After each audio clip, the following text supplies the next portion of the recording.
ପିଲାମାନେ ଆମେ +2 ଦ୍ୱିତୀୟ ବର୍ଷର ଛାତ୍ରଛାତ୍ରୀମାନଙ୍କର ବଡ଼ପଣର ପ୍ରଥମ ଭାଗ ପଢ଼ା ଆରମ୍ଭ କରିସାରିଥିଲେ ଆଉ ଦ୍ୱିତୀୟ ଭାଗଟି ଥିଲା ତାକୁ ଆମେ ଏ ଭିଡ଼ିଓରେ ପୂର୍ଣ୍ଣ ଭାବରେ ଶେଷ କରିବା। ଯେଉଁମାନେ ପ୍ରଥମ ଭାଗର ଭିଡ଼ିଓ ଦେଖିନାହାନ୍ତି ସେମାନେ ଏଇ ଡେସ୍କ୍ରିପସନ୍ ଲିଙ୍କ୍ ଅଛି ପ୍ରଥମ ଭାଗର ଭିଡ଼ିଓ ଦେଖି ଦ୍ୱିତୀୟ ଭାଗଟି ପଢ଼ନ୍ତୁ। ଅତି ସହଜ ଭାବରେ ବୁଝିପାରିବେ ବଡ଼ପଣ କବିତାଟି। ବଡ଼ପଣ କବିତାଟି ଆମେ ପଢ଼ିବା ଆଗରୁ ପ୍ରଥମେ ତାର କବି ପରିଚୟ ଆଲୋଚନା କରୁଥିଲେ। ସେ କବି ପରିଚୟ ଆପଣମାନେ ବହୁତ ଭଲ ଭାବରେ ବୁଝି ସାରିଥିବେ। ସେ କବି ପରିଚୟ ଗୁଡ଼ିକୁ ଆଲୋଚନା କରିବା ପରେ ଏବେ ବଡ଼ପଣ କବିତାର ସାରମର୍ମ ଭିତର କଥାଟା ଆରମ୍ଭ କରିବା।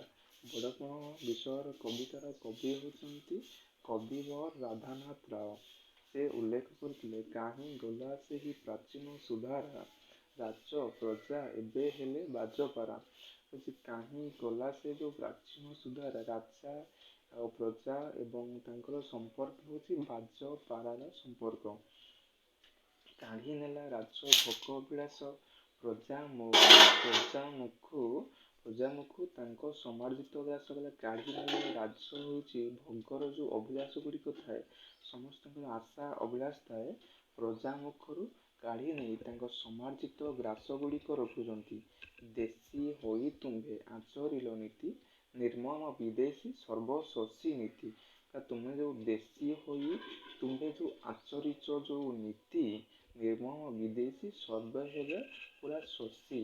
ବାତ୍ସଲ୍ୟ ନ ବାନ୍ଧି ପ୍ରଜାଙ୍କର ଚିତ୍ତ, ବିଦେଶୀ ସଙ୍ଗେ କଲେ ତାଙ୍କୁ ଭୀତ। ହେଲେ ବାତ୍ସଲ୍ୟ ମମତାରେ ନ ବାନ୍ଧି ଯେଉଁ ପ୍ରଜାମାନଙ୍କର ଚିତ୍ତକୁ ବିଦେଶୀ ସଙ୍ଗରେ କରିଛନ୍ତି ତାଙ୍କୁ ଭୀତ। ଗନ୍ତା ଘର ହେଲା ତୁମ୍ଭର ସର୍ବସ୍ୱ ପ୍ରାସାଦ ଗାଭୀ ହସ୍ତ ଅସି। ଗନ୍ତାଘର ଯେଉଁ ଆମର ମାଲଖାନା ଘର, ସେଗୁଡ଼ିକ ତୁମ୍ଭର ସର୍ବସ୍ୱ, ତୁମ୍ଭର ସମସ୍ତ ସର୍ବସ୍ୱ ପ୍ରାସାଦ। ଗାଭୀ ମାନେ ଗାଈ, ହସ୍ତୀ ମାନେ ହାତୀ, ଅଶ୍ୱ ମାନେ ଘୋଡ଼ା ହେଲା ତୁମ୍ଭର। ରାଜଧର୍ମ ହେଲା ପ୍ରଜାଧନ ବୁହା, ମନ୍ତ୍ରୀ ହେଲେ ଖଳ କଣ୍ଠ କାନ କୁହା।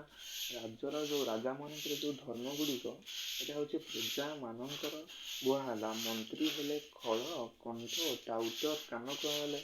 ତଣ୍ଡି ଦୁଃଖୀ ରଙ୍କ ଅରକ୍ଷିତ, ରାଣ୍ଡ ବିଦେଶୀଙ୍କୁ ଖୁଆଇଲ କୁକୁଡାଣ୍ଡ। ଯେଉଁ ତଣ୍ଡି ଦୁଃଖୀ ଥାନ୍ତି, ରଙ୍କ ଅରକ୍ଷିତ ଥାନ୍ତି, ରାଣ୍ଡ ଥାନ୍ତି, ବିଦେଶୀକୁ ଖୁଆଇଛନ୍ତି କେତେକ କୁକୁଡାଣ୍ଡ। ନ ପାଇଲେ ଦୁଃଖୀ ପ୍ରଜା ଖୁଦ କୁଣ୍ଡା, ନେଲେ ଘିଅ ଅଟା ସଙ୍ଗେ ଛାଗ ମୁଣ୍ଡା। ନ ପାଇଲେ ଯେଉଁ ଦୁଃଖୀ ପ୍ରଜା ଗୁଡ଼ିକ ଖୁଦ ଖାଇବାକୁ ଗୋଟେ ଖୁଦ କି ଚାଉଳ ଆଦୌ ପାଇଲେ, ନେଲେ ଘିଅ ଆଉ ଅଟା ସଙ୍ଗେ ଛାଗର ମୁଣ୍ଡା କିଛି ନେଇକି ଖାଇଲେ। କାଣ୍ଡ ଜ୍ଞାନହୀନ କାଣ୍ଡ ପୃଷ୍ଠା ହୁଣ୍ଡା, ଅଭୀଷ୍ଟ ଦେବତା କଲ ଲୋଭ ପ୍ରେତ, ନଚେତିଲ ଖାଇ ବିପଦର ବେତ। ସଦା ହୋଇ ପାପ ଦ୍ରବିଣ ପ୍ରତ୍ୟାଶୀ, ପ୍ରଜା ମଧ୍ୟ ପାପ ବୃଦ୍ଧିକୁ ମନାସି। ସବୁବେଳେ ପାପ ଦ୍ରବିଣ ପ୍ରତ୍ୟାଶୀ ହୋଇ ପ୍ରଜା ମଧ୍ୟ ପାପ ବୃଦ୍ଧିକୁ ମନାସୁଛନ୍ତି। ରହିଥାଅ ଟାକି କରି ଜୋରିମାନା, ଧନେ ପୁରାଇବ ଲାଗି ମାଲଖାନା। ଧନର ଲାଳସା ଜାଗ୍ରତ ସପନେ, ଧନ ବିନୁ ନାହିଁ ଆନ ଚିନ୍ତା ମନେ। ଧନର ଯେଉଁ ଲାଳସା ଜାଗ୍ରତ ସପନେ, ଧନ ବିନୁ ନାହିଁ ଆନ ଚିନ୍ତ ମନେ। ଧନର ସାଫଲ୍ୟ ସୁବୟ ବଳ, ଯକ୍ଷ ପ୍ରାୟ ତାକୁ ଜଗି କେଉଁ ଫଳ। ମଞ୍ଚେ କେତେ ଆସି କେତେ ଗଲେ ଭାଇ, କିଏ ନେଇଗଲେ କି ଧନ ମୁଣ୍ଡାଇ। କଲେ ମଞ୍ଚରେ କେତେ ଆସି କେତେ ଗଲେ ଭାଇ, କିଏ ନେଇଗଲେ କି ଧନ ମୁଣ୍ଡାଇ। ପଡ଼ି ତ ରହିଲେ ପଛେ ହାତୀ ଘୋଡ଼ା, ପଡ଼ି ତ ରହିଲା ସୁନା ରୂପା ତୋଳା। ପଡ଼ି ତ ରହିଲା ରତନେ ଭାସ୍ୱର, କୁବେର ଭଣ୍ଡାର ସମ ଗନ୍ତାଘର। ଜିଣିବାକୁ ଆଉ ନାହିଁ ଧରାଖଣ୍ଡ, ବୋଲି କଲେ ଯେହୁ ଅଶ୍ରୁ ଶକ୍ତି ଗଣ୍ଡ।